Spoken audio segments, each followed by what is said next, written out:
Ano nga ba ang culture at tradisyon dito sa Malaysia?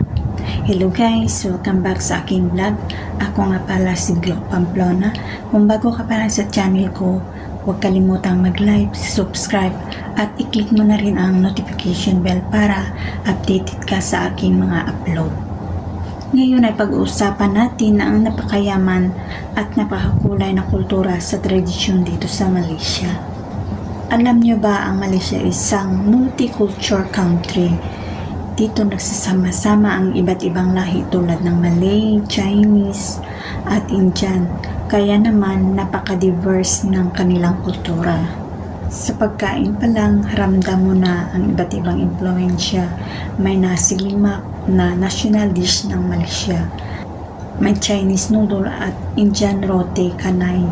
Dito mo makikita na ang bawat kultura ay may ambag sa pagkain Malaysian. Sa tradisyon naman, maraming selebrasyon. May Hari Raya, Eid al-Fitri para sa mga Muslim, Chinese New Year para sa mga Chinese, at Deepavali sa mga Indian.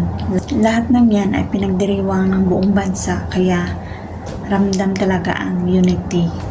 Sa pananamit naman, makikita ang iba't ibang mga traditional attire tulad ng baju kurung at baju Melayu ng Malay, Xiongsan ng Chinese at sari ng Indian. Ipinakita nito ang pagmamahal nila sa kanilang kultura.